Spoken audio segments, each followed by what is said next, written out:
The stars looked different now.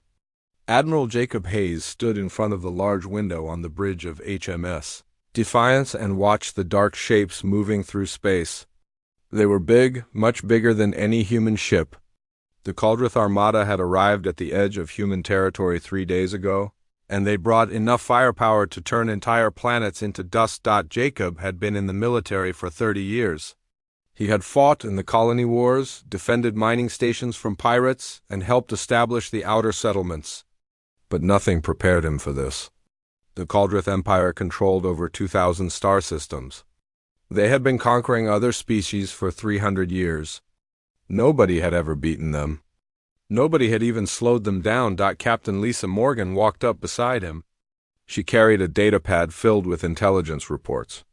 Her face looked tired. None of them had slept much since the Caldrith arrived. "They sent another message," Lisa said quietly. "Same as before. Surrender all human colonies. Disarm our fleets. Accept their rule. They give us 48 hours to decide." Jacob didn't look away from the window. "And if we refuse?"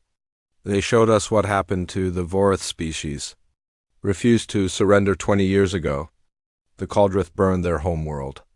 Killed 5 billion of them in one day. The survivors were taken as slaves. There are maybe a few thousand Vorith left in the entire galaxy now." Jacob felt his jaw tighten. The Caldrith had sent recordings of the Vorith destruction. They wanted humans to see what happened to those who resisted. The images were horrible. Cities burning. Ships exploding. Families torn apart. The Caldrith wanted to break human spirit before the fighting even started. "How many ships do they have out there?" Jacob asked. "Our sensors count 3,500 warships. Could be more hiding behind the big ones. Our entire fleet is 340 ships. We're outnumbered 10 to 1, and their ships are bigger, faster, and have better weapons than ours." Jacob finally turned to look at Lisa. "What does Command want us to do?" Lisa hesitated. "Some admirals want to negotiate. Buy time. Maybe agree to some of their terms while we build more ships. Others say we should fight. Die with honor rather than live as slaves. What do you think?" "I think we don't have good choices. But I also think surrender won't save us. The Caldrith don't just want territory. They want complete control. Even if we surrender, they'll take our worlds, our resources, our freedom. We'll stop being human. We'll just become another conquered species in their empire." Jacob nodded slowly. He had read the same reports. The Caldrith didn't allow the species they conquered to keep their culture, their government, or their identity. Everything was absorbed into the empire. Within a generation, the conquered people forgot they had ever been free. A young officer approached them. Lieutenant Karen Stevens looked nervous. "Admiral, we're getting reports from New Portland Colony. The Caldrith fleet there is powering up weapons. Governor Chun is asking for instructions." New Portland was a farming colony. 2 million people lived there. They grew food for the nearby systems. The colony had no military ships, just a few patrol boats. They couldn't defend themselves against even one Caldrith warship. "Tell the governor to evacuate everyone they can," Jacob said. "Get people to the underground shelters." Karen's hands shook as she worked her console. "Sir, the Caldrith ships are opening fire. New Portland is under attack." The bridge went silent. Everyone turned to look at the main screen. Data was coming in from New Portland, but it was breaking up. The colony's communication satellites were being destroyed. The last images showed bright flashes in the sky, explosions, fire spreading through the agricultural districts. Then the signal cut out completely. Jacob felt something cold settle in his chest. "Try to re-establish contact." Karen worked frantically, but she kept shaking her head. "No response, sir. All communication is down. The orbital sensors show massive energy signatures. They're hitting the colony with everything they have." Lisa pulled up the scan data on her pad. Her face went pale. "Jacob, they're not just hitting military targets. They're bombarding the entire planet. The farming zones, the cities, the shelters, everything." "Keep trying to contact them," Jacob ordered. But he already knew the truth. The Cauldron had made their point. They weren't interested in taking New Portland. They wanted to send a message to every human in the galaxy. This is what happens when you don't surrender immediately. For 2 hours, they tried to reach the colony. Nothing came back. Finally, a scout ship got close enough to take readings. Commander Peter Walsh delivered the report himself. His voice was flat, emotionless, like he was trying not to feel anything. New Portland is gone. Surface temperature indicates sustained bombardment with plasma weapons. No structures standing. No life signs detected. Estimated casualties are 2 million souls. The bridge stayed quiet. 2 million people. Farmers, teachers, children, families. Gone in less than 3 hours. The Cauldron had erased an entire colony just to make a point. Jacob looked around at his crew. They were young, most of them. They had joined the fleet to explore space, to protect colonists, to be part of humanity's future among the stars. Now they faced an enemy that could wipe out entire worlds without hesitation. "Admiral," Lisa said softly, "Command is calling for a meeting. All senior officers. They need to decide how to respond." Jacob took a deep breath. His mind was already made up, but he needed to hear what the others would say. He needed to know if humanity still had the will to fight. The meeting lasted 6 hours. Admiral after admiral presented their analysis. The numbers were clear. Humanity couldn't win a straight fight. The Cauldron had too many ships, too much experience, too much power. Every tactical simulation ended the same way. Human defeat. Human extinction, but something had changed when New Portland burned. Jacob saw it in the faces of the other officers. They weren't just scared anymore. They were angry. The Cauldron thought they could terrify humanity into submission. Instead, they had shown everyone exactly what surrender would mean. Eventual death anyway. When it was Jacob's turn to speak, he stood up slowly. He thought about the 2 million people on New Portland. He thought about his own family back on Earth. He thought about what it meant to be human. "We took an oath when we joined this fleet," Jacob said. "We swore to defend humanity against all threats. We swore to protect the weak and stand against tyranny. We swore we would never surrender our freedom or our right to exist in this galaxy." He looked at each officer in turn. "The Cauldron think they can break us. They think we're just another weak species waiting to be conquered. They're wrong. We don't negotiate with bullies. We don't beg for mercy. We fight." Another admiral stood up. "We can't win, Jacob. The numbers don't work." "Then we make new numbers," Jacob replied. "We change the rules. We stop fighting the war they expect and start fighting the war we can win. We don't defend. We attack. We take the fight to them. We make them afraid of us." The room erupted in argument. Half the officers thought Jacob was crazy. The other half wanted to hear more. Finally, the fleet commander called for order. "Admiral Hayes, you have operational command of the Defiance Battle Group. If you have a plan, you have 48 hours to prove it can work. After that, we'll have no choice but to consider the Cauldron terms." Jacob saluted. "I won't need 48 hours, sir. We advance immediately." Lisa followed him out of the meeting. "Jacob, what's the plan?" He stopped and looked at her. "We're going to do something the Cauldron won't expect. We're going to stop being the prey and become the hunters. We're going to show them what happens when you threaten humanity." "How?" Jacob smiled, but there was no humor in it. "We're going to attack them first. We're going to hit them hard, hit them fast, and we're not going to stop until their empire burns." Commander Peter Walsh studied the star charts in his quarters aboard HMS Defiance. He had been doing this for 16 hours straight, looking for patterns, weaknesses, anything that could help them. The coffee beside him had gone cold hours ago. His eyes hurt from staring at the screen. But he kept working because 2 million people on New Portland would never get tired again. Someone knocked on his door. "Come in," Peter said without looking up. Lieutenant Karen Stevens entered carrying fresh coffee and food. "Admiral Hayes says you need to eat something. Also, he wants to see your findings in 1 hour." Peter took the coffee gratefully. "Tell him I found something." Something big. Karen sat down across from him. Can you share it? Peter turned his screen so she could see. The Caldrith Empire is huge. 2,000 star systems. But look at how they're connected. Supply lines, trade routes, military bases. Everything flows through about 30 key systems. These are the arteries of their empire. So if we cut the arteries, we hurt the whole body? Exactly. But there's more. Look at these systems here. Peter highlighted several stars on the map. These are conquered species. The Caldrith have garrison forces holding them down, but the garrisons aren't that strong. The Caldrith rely on fear to keep people in line. They think nobody will rebel because rebellion always fails. Karen leaned closer. What if someone did rebel? What if they had help? Then the Caldrith would have to pull ships from the front lines to deal with it. Their military would be stretched thin. They'd have to choose between fighting us and holding their empire together. This could work, Karen said slowly. But we'd need detailed intelligence.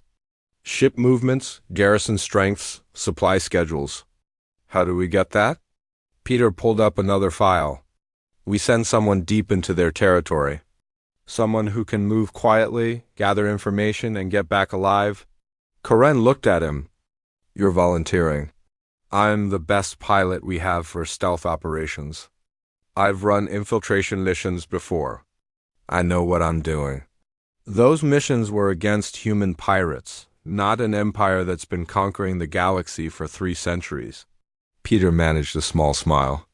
Then I guess I'll have to be 300 times more careful.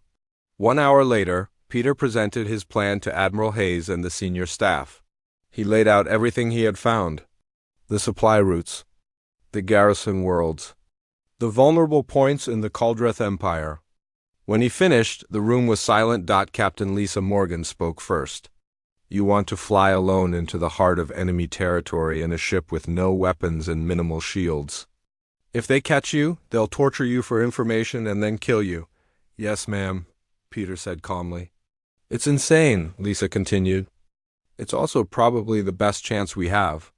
If you can bring back solid intelligence, we might be able to make this work. Admiral Hayes studied the star charts. How long would the mission take? 6 weeks minimum. Maybe 8 if I need to be extra careful. The Shadowhawk is fast and quiet, but Caldrith space is huge. I'll need time to map everything properly. 6 weeks, Hayes repeated. The Caldrith gave us 48 hours to surrender. They'll attack long before you get back. Then we need to buy time, Peter said. Make them think we're considering surrender. Keep them talking while I gather the intelligence we need. Hayes turned to Lisa. Can you handle the diplomatic side? String them along without actually agreeing to anything? Lisa nodded. I can try. But the Caldrith aren't stupid. They'll figure out we're stalling eventually. Eventually is all we need, Hayes said. He looked at Peter. You leave in 3 hours? Take whatever equipment you need. If you're not back in 8 weeks, we'll assume you're captured or dead and proceed without you. Peter saluted. Understood, sir. As everyone filed out of the briefing room, Karen caught up with Peter. I'm coming with you. No, you're not. You need someone to handle communications and sensors while you focus on flying. 2 people have a better chance than 1. Peter stopped walking and turned to face her. Karen, this mission is dangerous. There's a good chance I won't come back? Then there's a good chance we won't come back together, Karen said firmly. I'm not letting you go alone. Besides, Admiral Hayes already approved it. I checked.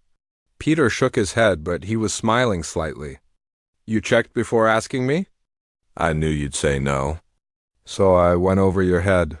3 hours later, the Shadowhawk detached from HMS Defiance. The ship was small, barely big enough for 2 people. It had advanced stealth technology, powerful sensors, and engines designed for speed. What it didn't have was weapons. If the Caldrith found them, they couldn't fight. They could only run. Peter guided the ship away from the human fleet and toward the edge of Caldrith space. Behind them, Admiral Hayes was beginning diplomatic communications with the enemy. He would talk, negotiate, ask questions, and generally waste as much time as possible. Meanwhile, Peter and Karen would be gathering the information that might save humanity. The first week was tense. Every sensor contact made them nervous. Every time their computers detected a ship nearby, they shut down all non-essential systems and drifted silently until the danger passed. Peter had never realized how loud a heartbeat could be. When you were trying to stay hidden, they crossed into Cauldrith territory on the 8th day. Karen worked the sensors constantly, mapping ship movements and communication traffic. Peter kept them moving from shadow to shadow, using planets and asteroids for cover. They were deep in enemy space now. One mistake would be fatal. On the 15th day, they found something unexpected. A small convoy of transport ships moving between systems without military escort. Karen intercepted their communications. Peter, these aren't Cauldrith ships. They're Velern. Peter checked the data. The Velern were one of the species the Cauldrith had conquered 200 years ago. They served the Empire now, hauling cargo and doing labor the Cauldrith considered beneath them. Should we make contact? Karen asked that it was risky. The Velern might report them to the Cauldrith, but they might also have information. Peter made a decision. Send them a message. Text only, no identification. Just ask if they're willing to talk. Karen sent the message. For 10 minutes, nothing happened. Then a response came back. 2 words in basic trade language. Who are you? Karen looked at Peter. He took a deep breath and typed his response. Humans, we're fighting the Cauldrith. We need information. Can you help? Another long pause. Then a longer message came through. Follow us to the 3rd moon of the nearest gas giant. Come alone. If you bring Cauldrith, we all die. Peter changed course and followed the Velern ships. His hands were steady on the controls, but his mind raced through possibilities. This could be a trap. The Velern could be loyal to the Cauldrith. They could be luring the Shadowhawk into an ambush, but it could also be exactly what they needed. The gas giant's 3rd moon was small and airless. The Velern ships landed in a crater on the dark side. Peter brought the Shadowhawk down nearby. He and Karen suited up and walked across the lunar surface to meet their contacts. 3 Velern waited for them. They looked almost human, but taller and thinner, with skin that had a slight blue tint. The leader introduced himself as Torin. He studied Peter and Karen carefully before speaking. We intercepted Cauldrith communications about you humans, Torin said. They say you destroyed a colony as a warning. They say you refused to surrender. They destroyed our colony, Peter corrected. 2 million of our people. We're not surrendering. We're fighting back. Torin looked surprised. No one fights back. The Cauldrith are too strong. Then we'll be the first, Karen said. But we need information. Supply lines? Garrison strengths. Anything that can help us hurt them. The 3 Velern exchanged glances. Finally, Torin nodded. The Cauldrith conquered my people before I was born. My grandparents told stories of freedom. I've only known slavery. If you humans are truly fighting, if you have a chance to hurt the Empire, then we will help you. Over the next 2 hours, Torin and his companions shared everything they knew. They gave Peter data on supply routes they had traveled. They described garrison forces on conquered worlds. They explained how the Cauldrith military worked, their tactics, their weaknesses. The Cauldrith are arrogant, Torin explained. They've conquered for so long that they believe they cannot lose. They don't guard their supply lines well. They don't expect attacks on their core territory. They think fear alone will keep everyone in line. What about the other conquered species? Peter asked. Would they fight if they had support? Torin smiled grimly. Every conquered species dreams of freedom. But we're scattered, disorganized, and afraid. If someone showed that the Cauldrith could be hurt, that their empire could fall, then yes, we would fight. When they returned to the Shadowhawk, Karen was excited. Peter, this changes everything. If the conquered species rebel, the Cauldrith would have to fight on 100 fronts at once. They couldn't possibly hold everything. Peter agreed, but he was also worried. We need to get this information back to Admiral Hayes, but we're only 3 weeks into the mission. There might be more to learn. They spent the next 4 weeks going deeper into Caldrith space. They mapped military installations. They recorded ship movements. They made contact with 2 more groups of Velen and 1 group of another species called the Rathic. Everyone told the same story. The conquered people hated the Caldreth. They would rebel if given a... Admiral Jacob Hayes hadn't slept properly in 8 weeks. He had spent every day negotiating with the Caldreth, buying time, asking questions, pretending to consider surrender. The Caldreth representatives were getting impatient. Soon they would stop talking and start shooting. Captain Lisa Morgan rushed onto the bridge. Jacob the Shadowhawk is back. Commander Walsh and Lieutenant Stevens are alive and bringing data. Jacob felt relief wash over him. Get them here immediately. Assemble all senior officers. 1 hour later, Peter Walsh stood in front of the command staff. He looked exhausted but determined. Karen Stevens operated the display screen, showing everything they had found. Star maps, ship movements, garrison locations, communications intercepts. The Caldreth Empire is huge, Peter began. But it's not as strong as they want everyone to believe. They control their territory through fear and overwhelming force at key locations. But they're spread thin. Most conquered worlds have minimal garrisons. He highlighted several systems on the map. These are their main supply hubs. Everything flows through these 30 systems. Food, weapons, fuel, replacement parts. If we cut these hubs, their entire empire starts to starve. How many ships guard these hubs? Asked Captain Danny Brooks, commander of the destroyer squadron. That's the interesting part, Karen said, bringing up new data. Most hubs have between 10 and 30 ships. They rely on automated defenses and the belief that nobody would dare attack them deep in their own territory. 10 to 30 ships per hub, Brooks repeated. We could handle that. Hit them fast, destroy the facilities, and jump out before reinforcements arrive. There's more, Peter continued. We made contact with the Velen. They're one of the species the Caldreth conquered. They want to rebel, but they're afraid to try alone. They said if we show that the Caldreth can be hurt, other conquered species will rise up too. The room erupted in conversation. Officers talked over each other, discussing possibilities and risks. Finally, Admiral Hayes called for order. Let me make sure I understand, Hayes said carefully. You're suggesting we stop defending our territory and instead attack the Caldreth Empire directly. We hit their supply hubs, encourage rebellions on conquered worlds, and force them to fight on multiple fronts simultaneously. Yes, sir, Peter confirmed. It's the only way we can win. We can't beat them in a straight fight, but we can bleed them. We can make their empire collapse from within. This plan is extremely dangerous, Hayes said. We'll be operating deep in enemy territory with no support. If a mission goes wrong, those ships and crews are lost. We won't be able to send help. Every option is dangerous, Lisa said quietly. If we stay here and defend, they'll overwhelm us eventually. At least this plan gives us a chance. Hayes looked around the room at his officers. They were scared but also hopeful. For the first time since New Portland burned, they had a plan that might actually work. All right, Hayes decided. We do this. Captain Brooks, you'll lead the first strike team. Pick your best ships and crews. Commander Walsh will give you detailed information on your target. You leave in 24 hours. Brooks saluted. Where am I going, sir?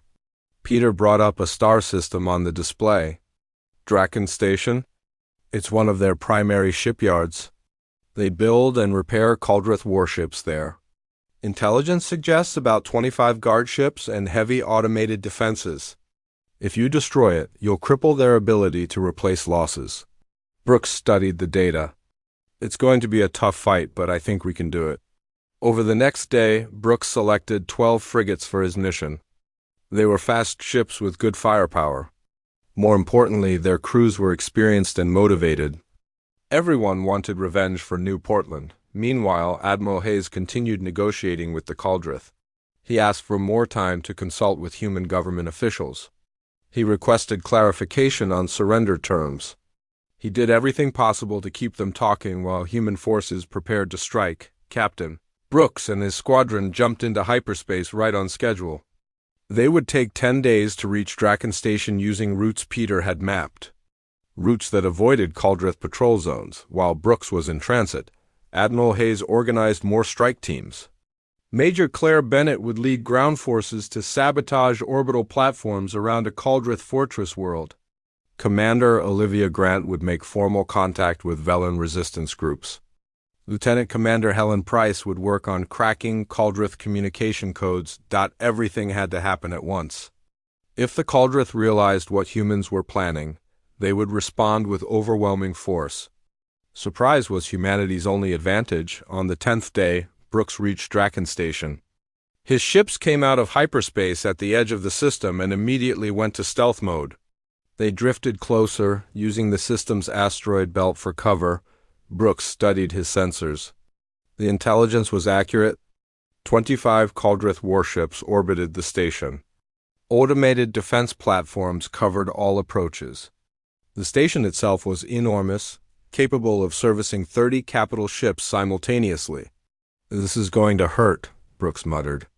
He opened a channel to his squadron. "All ships, listen up.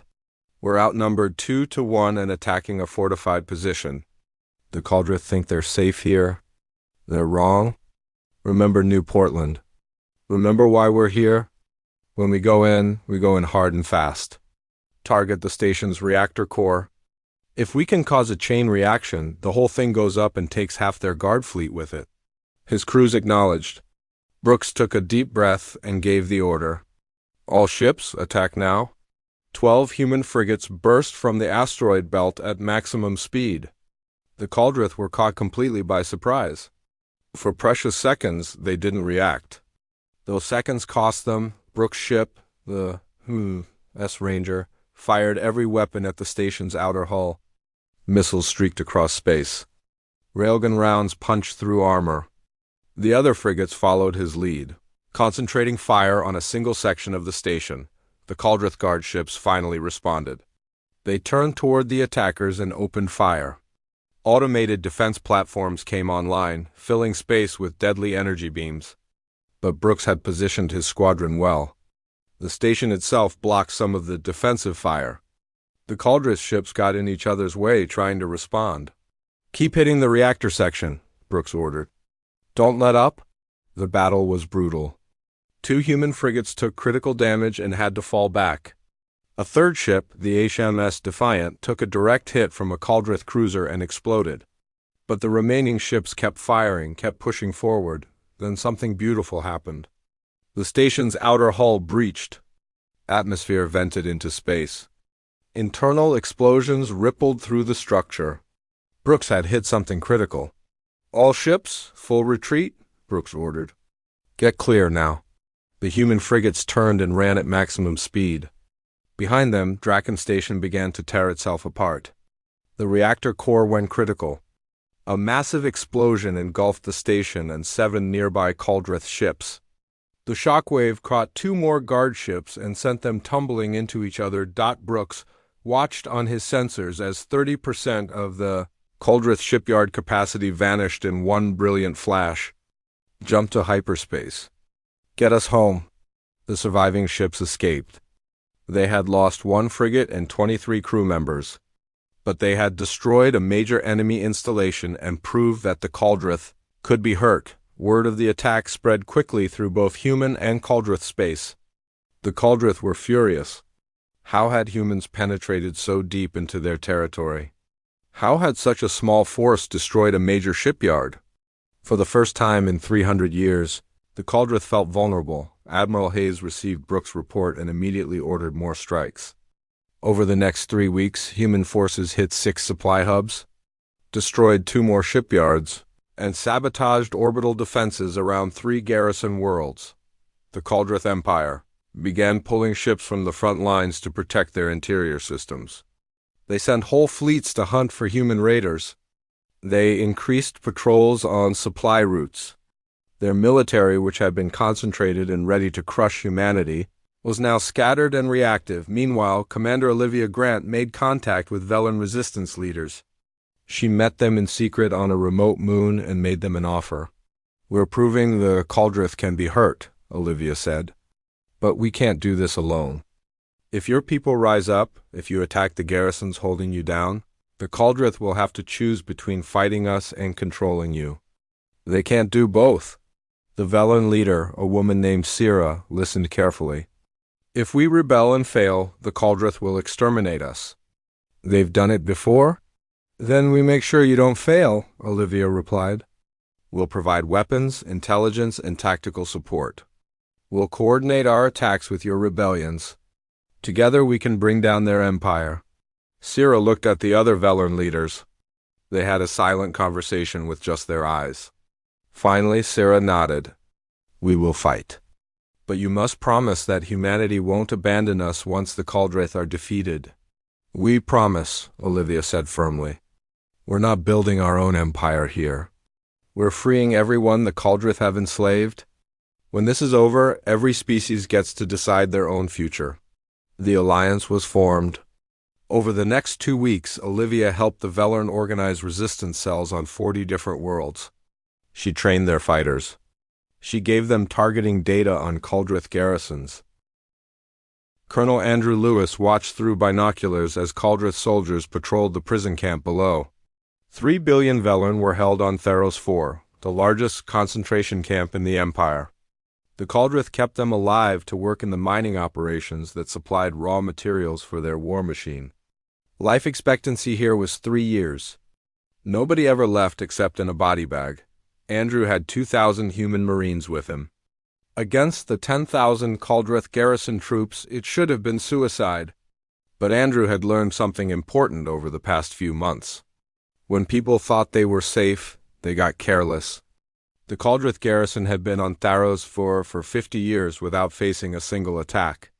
They were bored, lazy, and completely unprepared. Lieutenant Ryan Clark crouched beside Andrew. "Reconnaissance is complete. The garrison keeps most of their forces at the main base near the spaceport. The prison camp itself only has about 200 guards at any time. They rely on automated turrets and the prisoners being too weak to fight." "What about those turrets?" Andrew asked. "Lieutenant Sophie Green thinks she can hack them. The Cauldrith use the same security protocols everywhere. Now that we've cracked their codes, we can turn their own defenses against them." Andrew lowered his binoculars and looked at his officers. "Here's the plan. Green's team takes out the turrets. We hit the camp guards fast and hard. Free the prisoners and arm them with captured weapons. Then we move on the main garrison base. 3 billion angry Velen should be enough to overwhelm 10,000 surprised Cauldrith soldiers."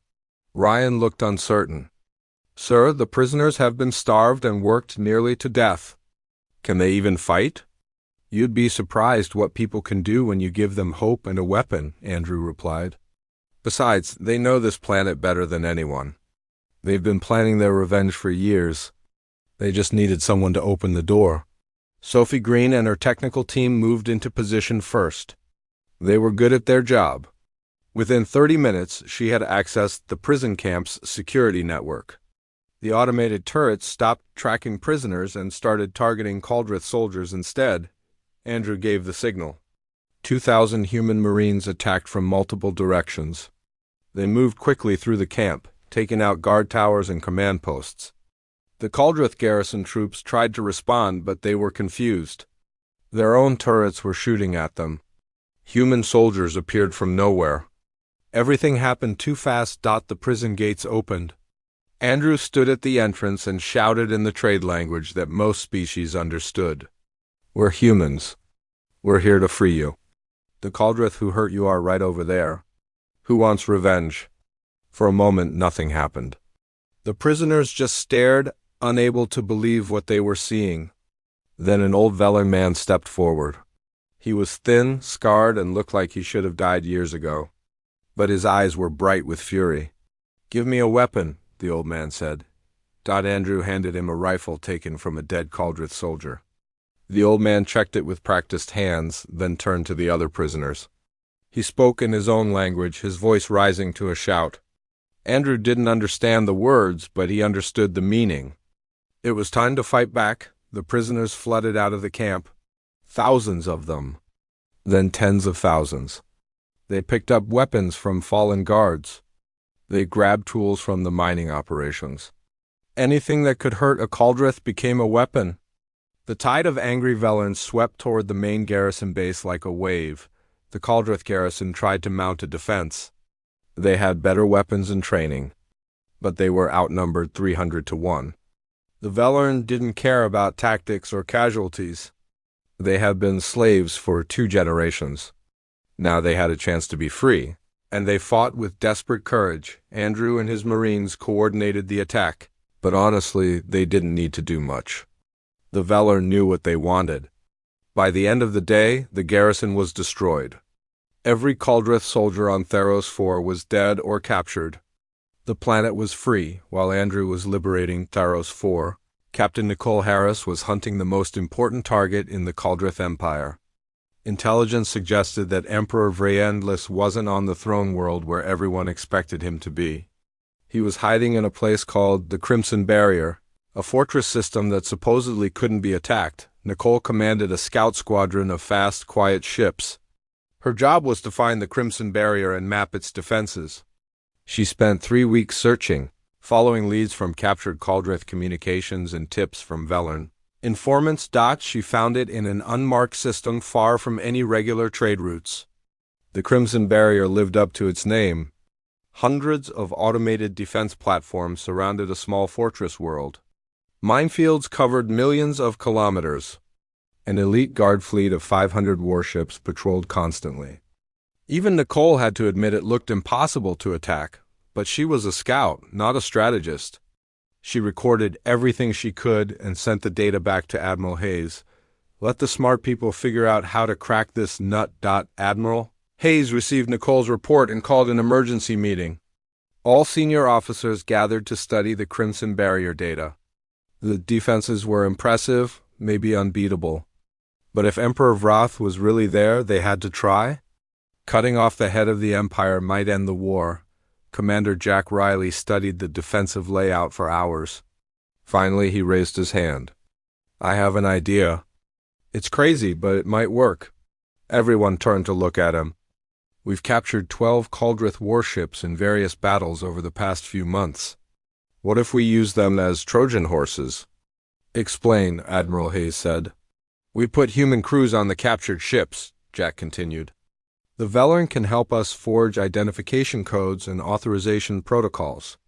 We fly those ships straight into the Crimson Barrier. The defenses will think we're legitimate Cauldreth vessels. Once we're inside, we reveal ourselves and open fire from within their defensive perimeter. Captain Lisa Morgan shook her head. The Cauldreth will have recognition codes, password challenges, verification procedures. We'd never fool them. Actually, we might, said Lieutenant Commander Helen Price. I've been studying their communication protocols. The Cauldreth are arrogant. They never expect anyone to attack them in their own territory. Their security is designed to keep people out, not to verify everyone who's already inside. If we have the right codes and act confident, they might just wave us through. It's an insane risk, Lisa said. Those crews would be flying into the most heavily defended system in the Empire with no way to escape if things go wrong. Everything we've done for the past 4 months has been an insane risk, Admiral Hayes pointed out, but it's been working. Commander Riley, how many people do you need? Jack did quick calculations. 12 ships. Minimum crew for each is about 30 people.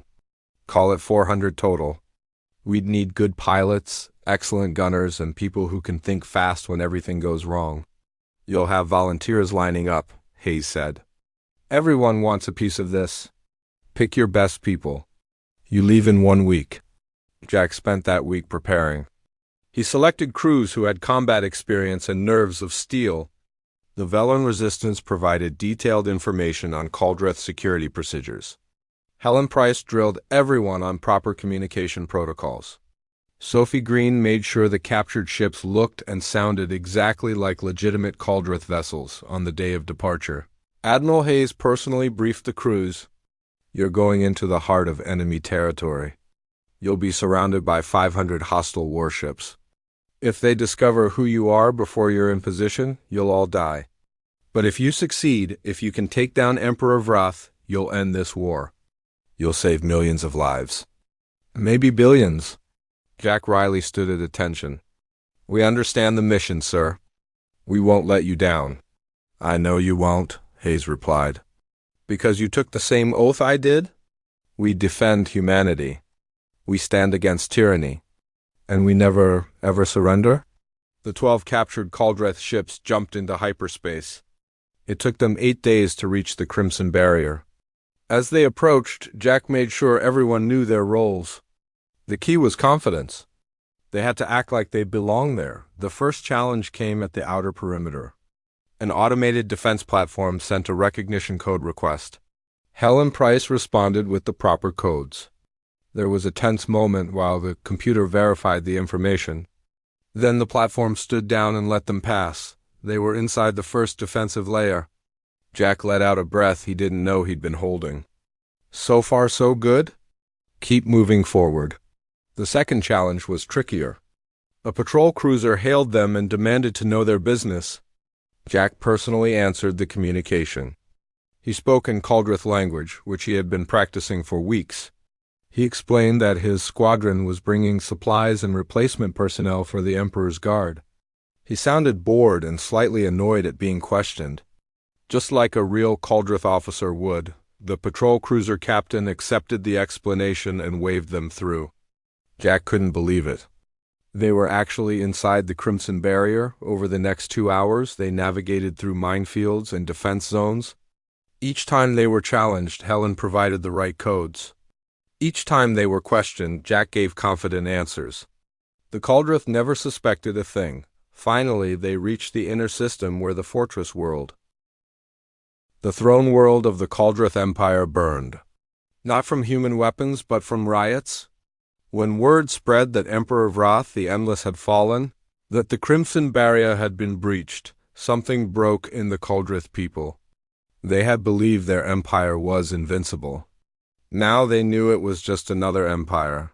And empires could fall. Lieutenant Colonel Rachel Stone stood on the surface of the throne world watching Caldreth civilians tear down statues of their emperors. Her job was to oversee the demilitarization process, but right now she was just trying to understand what she was seeing. These were the same people who had destroyed New Portland, the same people who had conquered 2,000 worlds. Now they looked lost and frightened. A Caldreth official approached her cautiously. His name was Dren, and he had been a minor bureaucrat in the old government. Lieutenant Colonel Stone, we need your help. The military command structure has collapsed. Regional governors are fighting each other for power. Without leadership, there will be chaos. Rachel looked at him carefully. Your empire murdered 2 million of my people. Why should I help you? Dren met her eyes. Because I was not asked if I wanted that war. Because most Caldreth citizens never chose to be part of an empire. We were born into it. The Emperor and his generals made the decisions. The rest of us just tried to survive. Now the empire's gone, and we need to rebuild. But we don't know how. We've only known conquest and control. Rachel sighed. She was a soldier, not a politician. But somebody had to help clean up this mess. I'll talk to Admiral Hayes, no promises. Admiral Jacob Hayes received hundreds of similar reports. The Caldreth Empire was collapsing faster than anyone expected. Military forces were surrendering or deserting. Supply chains had completely broken down. Billions of people across 2,000 worlds needed food, medicine, and basic order. Hayes called a meeting with his senior staff and representatives from the Velern resistance. They gathered in a conference room on a captured Caldreth space station. Commander Olivia Grant spoke first. The rebellions have succeeded on 140 worlds. But now we face a new problem. The Velern and other species want revenge. They want to make the Caldreth suffer like they suffered. If we don't intervene, there will be massacres. We can't police 2,000 star systems, Captain Lisa Morgan pointed out. We don't have enough ships or people. And honestly, after what the Cauldrith did, can we really blame the conquered species for wanting revenge? Yes, we can blame them, Hayes said firmly, because revenge won't fix anything. It will just create new cycles of violence. We didn't fight this war to replace one empire with another. We fought to end the tyranny. That means protecting everyone, even former enemies. Sira, the Velan resistance leader, spoke up. With respect, Admiral, your people weren't enslaved for 2 centuries. Mine were. The Cauldrith took everything from us. Our freedom, our culture, our children. Now you ask us to forgive them? I'm not asking you to forgive, Hayes replied. I'm asking you to build something better. Justice, yes. Accountability, absolutely. But not genocide. Not collective punishment. If we become like the Cauldrith, then they've won even in defeat. The room fell silent. Finally, Sira nodded slowly. What do you propose? Over the next 2 weeks, they hammered out an agreement. It became known as the Galactic Charter. The key points were simple but revolutionary. First, all military forces would be demilitarized. The Cauldrith would be allowed to keep defensive forces only. No species would maintain fleets large enough to conquer others. Second, a galactic council would be formed with representatives from every species. Decisions would be made collectively, not imposed by any single empire. Third, there would be war crimes trials. Cauldrith leaders who ordered atrocities would face justice. But ordinary citizens and soldiers who followed orders would be allowed to rebuild their lives. Fourth, reconstruction assistance would be provided to all worlds damaged by the war. Human, Velan, Cauldrith, everyone. The goal was healing, not punishment. When Admiral Hayes presented the charter to the human government back on Earth, there was resistance. Many people wanted harsher terms. They wanted the Cauldrith to pay for New Portland. But Hayes argued passionately that creating a stable, just peace was more important than revenge.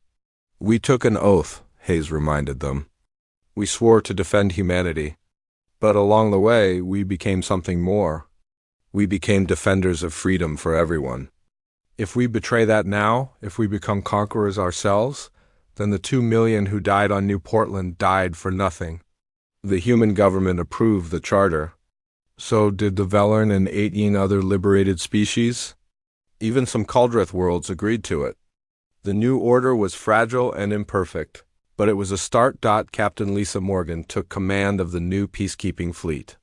It was a joint force with ships and crews from multiple species. Their job was to maintain stability while the galaxy figured out what came next. Lisa's first major crisis came 3 months after the charter was signed. A radical Cauldrith military commander named General Kreth refused to surrender. He gathered a fleet of loyalist ships and declared himself the new emperor. He promised to restore the glory of the empire and crush the rebellion. Lisa responded quickly. She took her peacekeeping fleet to intercept Kreth's forces. But she didn't attack immediately. Instead, she opened a communication channel. General Kreth, this is Captain Lisa Morgan. You're outnumbered and outgunned. Your empire is gone. Your emperor is dead. You can either surrender now and be treated fairly under the charter, or you can fight and die for nothing. Choose wisely. Kreth's response was angry. I will never surrender to humans and their slave allies. We are Cauldrith. We are conquerors. No, Lisa replied calmly. You were conquerors. Past tense. Now you're just a stubborn old warrior who doesn't know when to quit. Last chance, General. Surrender or be destroyed. Kreth cut the communication and opened fire. The battle was brief and one-sided. Kreth's loyalist fleet was no match for the peacekeepers. Within 2 hours, half his ships were destroyed and the rest were surrendering. Kreth himself was captured alive. At his trial, Kreth showed no remorse. I regret nothing, he declared. The Cauldrith Empire was magnificent. We brought order to chaos. We united the galaxy under strong leadership. The judge, a Velan who had been enslaved for 40 years, listened patiently. Then she responded, You call it order. We call it slavery. You call it strong leadership. We call it tyranny. The empire is over, General. Learn to live in the new galaxy or spend the rest of your life in prison. Kreth was sentenced to life imprisonment. The message was clear. The old ways were finished. Anyone who tried to bring them back would face justice. Meanwhile, Commander Karen Stevens returned to Earth for the first time in over a year. She had been working with the Velen to rebuild their worlds. Now she was coming home to rest and recover. Earth had changed while she was gone. The victory over the Cauldreth had united humanity in ways nothing else could. People who had argued about politics and resources now worked together. The common enemy was defeated, but the cooperation remained. Karen visited the memorial on New Portland. The colony had been partially rebuilt. Survivors were coming back, planting new crops, building new homes. The crystal monument still stood, with names of the 2 million dead etched into its surface. An old woman approached Karen. "Are you from the fleet?" "Yes, ma'am," Karen replied. "Lieutenant Karen Stevens." The old woman touched the crystal memorial gently. "My daughter's name is here. She was a teacher. Loved her job, loved her students. The Cauldreth killed her for no reason except to make a point."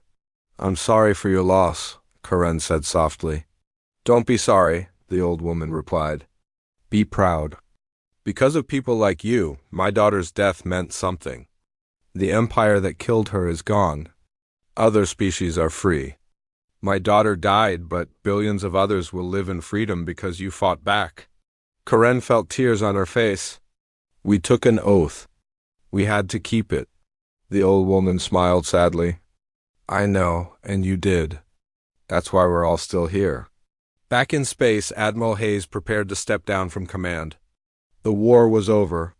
The peace was holding. It was time for younger officers to take over.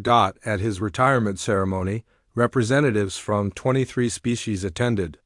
They gave speeches praising his leadership and courage. Hayes listened politely, but he felt uncomfortable with all the praise. He had just done his job. When it was his turn to speak, Hayes kept it simple. "I'm not a hero.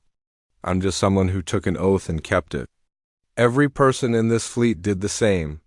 We swore to defend humanity and stand against tyranny. When the Cauldreth threatened us, we could have surrendered. We could have run. We could have tried to negotiate our way to survival. Instead, we fought. Not because we were brave or special. We fought because it was right." He paused and looked around the room. "The oath we took wasn't just about defending human territory.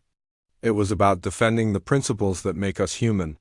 Freedom, justice, the belief that all people deserve to live without fear. When we honored that oath, we didn't just save humanity. We freed everyone the Cauldreth had oppressed. That's what the oath means. That's why it mattered." After the ceremony, Hayes walked through the ship one last time. He visited the bridge where he had commanded the fleet. He stopped by the quarters where he had spent so many sleepless nights. 20 years had passed since the fall of the Cauldreth Empire. A new generation had grown up knowing only the stories of the war. They heard about New Portland, about Admiral Hayes, about the oath that changed the galaxy. But for them, it was history, not memory. Commander Alex Carter walked through the halls of the Galactic Council headquarters. He was young, only 32 years old. He had been a child when the war ended. His father had served on one of the ships that liberated Theros 4. Now Alex served in the peacekeeping fleet, maintaining order in a galaxy that sometimes forgot how fragile peace could be. Today he was meeting with his commanding officer, Admiral Danny Brooks. Brooks was older now, his hair gray, his face lined with years of responsibility. But his eyes were still sharp, still focused. "Commander Carter reporting as ordered, sir," Alex said, saluting. Brooks returned the salute and gestured to a chair. "Sit down, Alex. We need to talk about a situation developing in the outer sectors." Alex sat, feeling curious and slightly nervous. "What kind of situation?" "Remember your history lessons about the Cauldreth Empire?" Brooks asked. "How they conquered species, absorbed them, erased their cultures?" "Yes, sir. That's why we fought them." "Right, well, we're seeing something similar starting again. Not from the Cauldreth, they learned their lesson. But there's a species called the Zareth in the far spiral arm. They've conquered 4 neighboring worlds in the past year. They're using the same tactics the Cauldreth used. Overwhelming force, complete subjugation, cultural erasure. Alex felt a chill. How strong are they? Not as strong as the Cauldreth were at their peak, but strong enough. They have about 200 warships and they're building more. If we don't stop them now, in 10 years they might be unstoppable. What does the Council want to do? Brooks leaned back in his chair. That's the problem. The Council is divided. Some species want to intervene immediately. Others say the Zareth conflict is far away and not our concern. Some want to negotiate. Some want to impose sanctions. Nobody can agree on anything. What do you think we should do? Alex asked. I think we should remember the oath, Brooks said firmly. We didn't swear to defend only humanity. We swore to stand against tyranny wherever we found it. The Zareth are becoming tyrants. Their victims are crying out for help. We should answer, even if the Council doesn't approve. Brooks smiled slightly. I'm getting old, Alex, old enough to remember when we did what was right regardless of politics. Admiral Hayes taught me that. Sometimes you have to act first and deal with the consequences later. He pulled up a star map showing the Zareth territory and the worlds they had conquered. On putting together a task force? 50 ships, mixed crews from multiple species. Officially, we're on a training exercise. Unofficially, we're going to the Zareth border to evaluate the situation. If we find evidence of atrocities, we'll act. That could start a war, Alex pointed out. It could, Brooks agreed.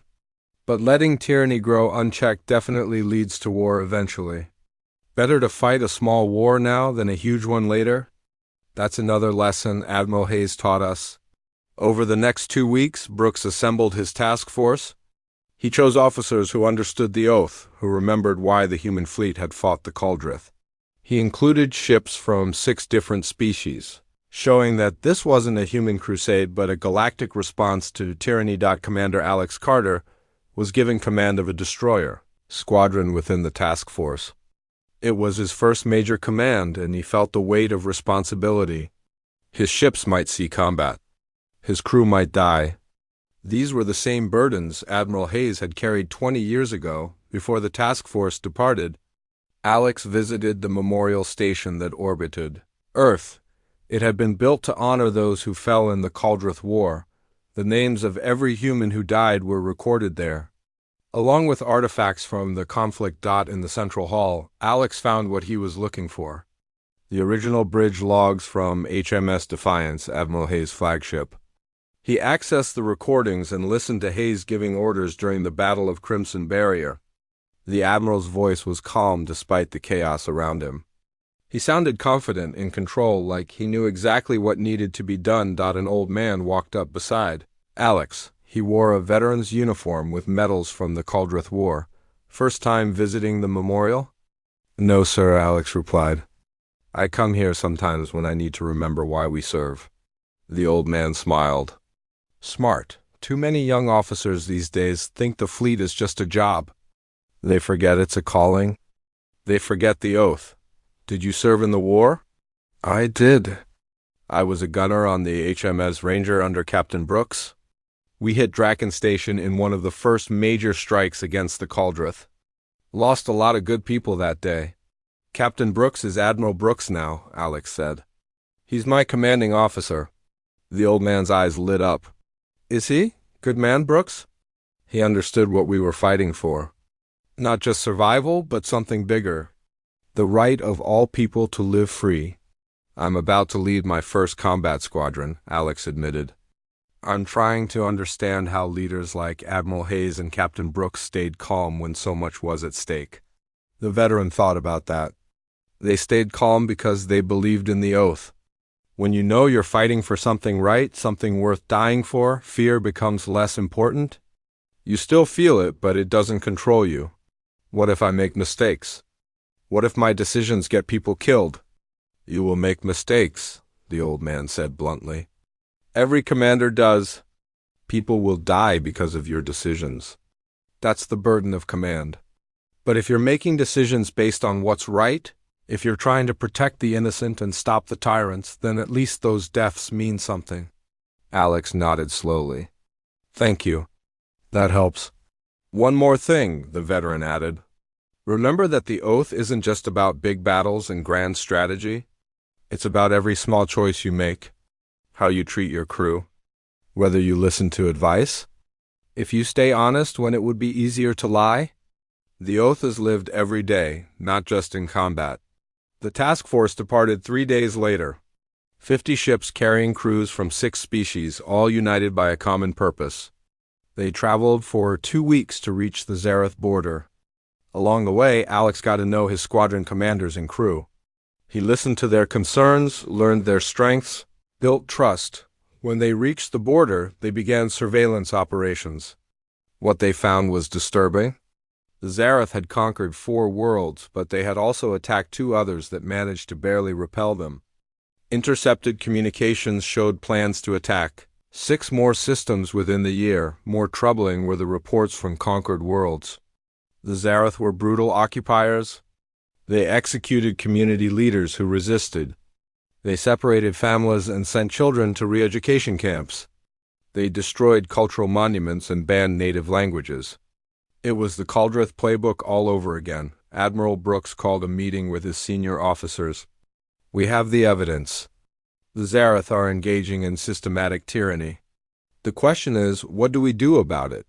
The Council hasn't authorized military action, one officer pointed out. The Council is still debating, Brooks replied. Meanwhile, people are dying. I'm not willing to wait for politicians to reach consensus when we can act now. What about the consequences? Another officer asked. We could be court-martialed. The task force could be disbanded. Humans might lose influence in the Council. Brooks looked at each officer in turn. 20 years ago, Admiral Hayes faced a similar choice. He could have waited for approval from Earth government before attacking the Caldrith. But people were dying. So he acted first and dealt with the politics later. That decision saved billions of lives and freed the galaxy from tyranny. He stood up. I'm not going to let another empire rise while we debate and discuss. We're going to give the Zareth one chance to stand down peacefully. If they refuse, we'll stop them by force. Anyone who can't live with that decision can transfer to other duties now. No judgment, no penalty. This is my choice and my responsibility. Nobody left. Every officer in the room had taken the same oath. They understood what it meant. Admiral Brooks opened a communication channel to the Zareth High Command. This is Admiral Danny Brooks of the Galactic Peacekeeping Fleet. We have evidence that your forces are engaged in conquest and oppression of neighboring species. You will immediately cease all military operations and withdraw from conquered territories. If you comply, we'll help negotiate a peaceful settlement. If you refuse, we will remove you by force. The Zareth response came an hour later. It was arrogant and dismissive. We do not recognize your authority. The worlds we have taken are ours by right of conquest. If you interfere, we will destroy you and take your worlds as well. Brooks sighed. I was afraid they'd say that. He opened a fleet-wide channel. All ships, this is Admiral Brooks. The Zareth have refused to stand down. We're going in. Remember your training. Remember why we're here. We fight not for glory or revenge, but to protect the innocent and stop tyranny. Honor the oath. The Battle of Zareth Prime lasted 6 hours. The enemy had numerical superiority, but the peacekeeping fleet had better training, better coordination, and most importantly, better motivation. They weren't fighting to conquer. They were fighting to free. Commander Alex Carter led his squadron through the thick of combat. His ships danced between enemy fire.